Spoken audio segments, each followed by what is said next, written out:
As you were trying to do your job there for the United Nations, and I know that you're on our program as a spokesperson for UNRWA, and you see people taking the actions that Huwaida and her colleagues, Maguire and others, have taken over the last few weeks, what are your thoughts about this strange situation that you're in? You're an international government agency.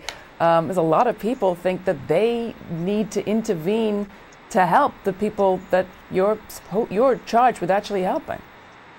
Well, first of all, as I said earlier, we have 10,000 staff in Gaza. We are in our 60th anniversary year in UNRWA. So we, I think, can proudly say that through 60 years of service and achievement, UNRWA has stood by the Palestinian people through times of conflict in which we have done emergency work, and in times of peace where we've tried to do our human development work. And don't forget that UNRWA works in places like Syria and Jordan. No, just to be clear, Christopher, I'm not criticizing the role of UNRWA here. It's just throughout much of that period, UNRWA officials have said, actually, we shouldn't be here for 60 years. There should be some government change so we don't have a refugee and humanitarian crisis in the West Bank and Gaza.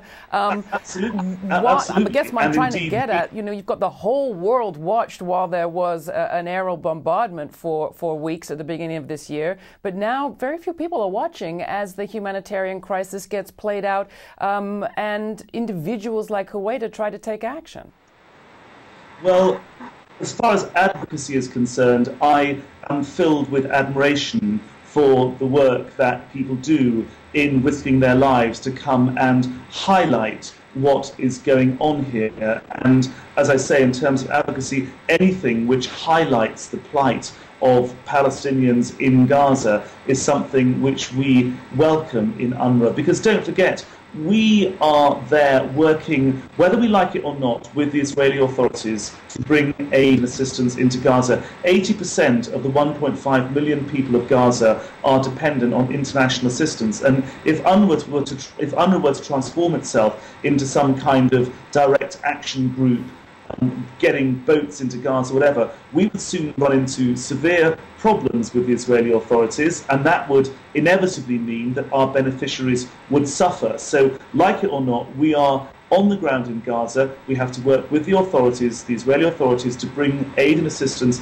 into Gaza. And that is a reality, that's a political reality that UNRWA faces. Yes, we have an advocacy role. Yes, I, as the spokesperson of UNRWA, have a mandate to advocate for the protection of all Palestinian rights, civil and political, cultural and social. And that is something which I have done and which we did throughout the war. But we have a reality on the ground which groups from outside don't. And that reality means that we have mandated responsibilities to help people in Gaza. We feed 750,000 people. We bring primary health care to 1 million people. If we were to transform ourselves into some kind of activist group, I think we'd soon find our activities in Gaza being very heavily curtailed. No, I'm sure you would. Now, in light of what you just said, do you think that actions like those of the Free Gaza movement help or hurt what you're trying to do?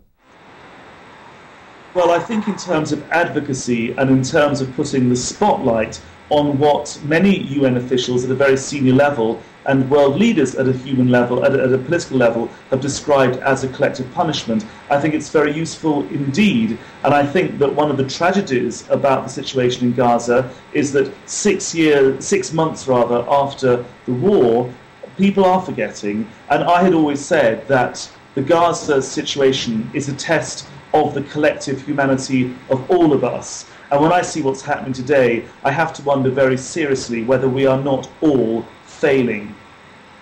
Huwaida, back to you in the spirit of humanity. What was your experience on board that ship? We're going to see some video footage in just a moment, but describe it for us, if you will.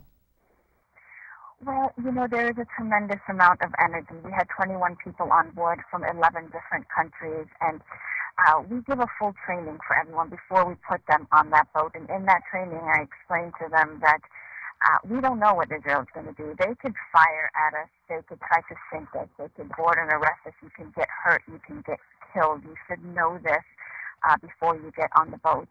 And, consistently, I've led already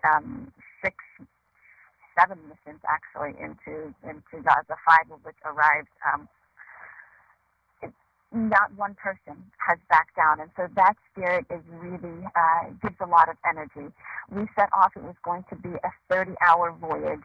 Of course, people are getting seasick, and even the people throwing up, still holding themselves up, saying they're okay. They're okay and smiling. In the middle of the night, we started hearing from the Israelis, and they started giving us warnings and then eventually threats that if we don't turn around, they were going to use force against us.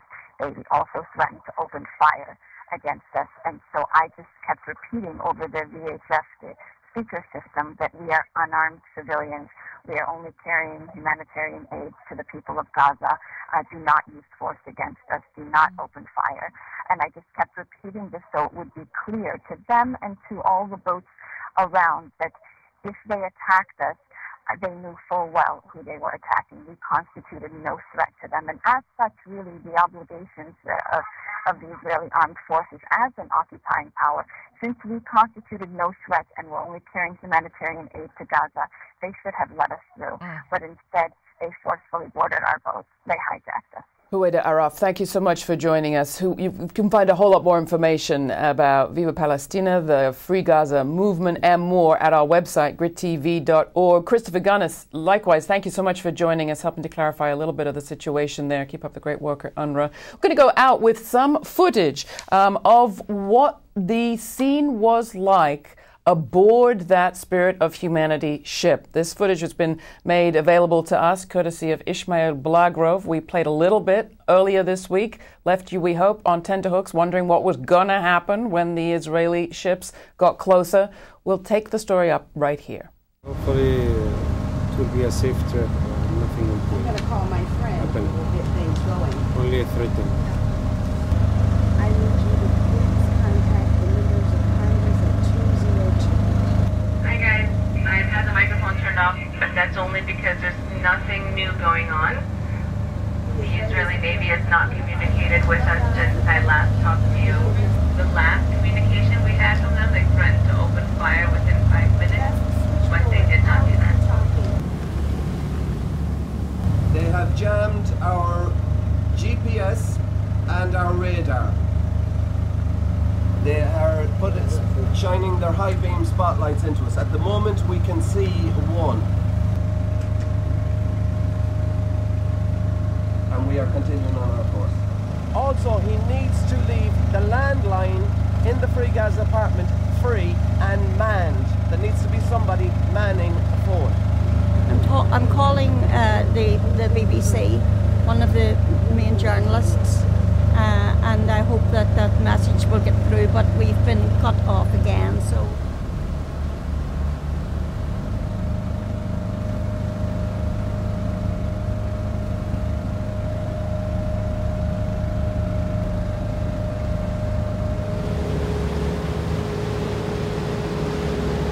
It was just Palestinians on board. They wouldn't even give the warning, they would just open fire. Due to the fact that it's internationals, high-profile people like Nobel Peace Prize winner, ex-congresswoman, and people from all other, let's say, European countries. They have to be much more careful on what to do and what to say. They may just fire across the bow, see if that scares us. I doubt it though at the same time. I would imagine if they really are intent on stopping us, it will be Zodiacs up along the side, board us and just arrest us.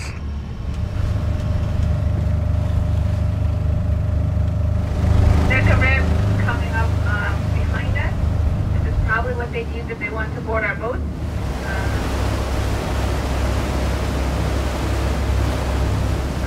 It is getting closer, so that's something we have to be prepared for. Although, again, we don't really know what they're going to do, so just stay calm. They have not contacted us again since I last let you know. Thanks. If you have any shit that you want to hide it now.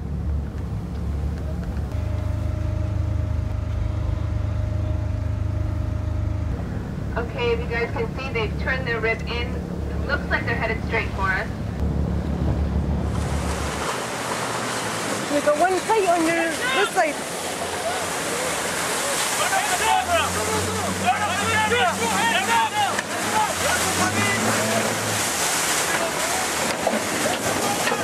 Armed forces forces know who we are, as do our embassies, and as we do not constitute any kind of threat to the security of the Israeli armed forces. Thanks to Ishmael Blagarov and Rice and Peas Films for that report. If you have reporting, or if you're doing reporting that you think should be shown right on this program, send a link to us at GRITtv at grittv.org. Thanks.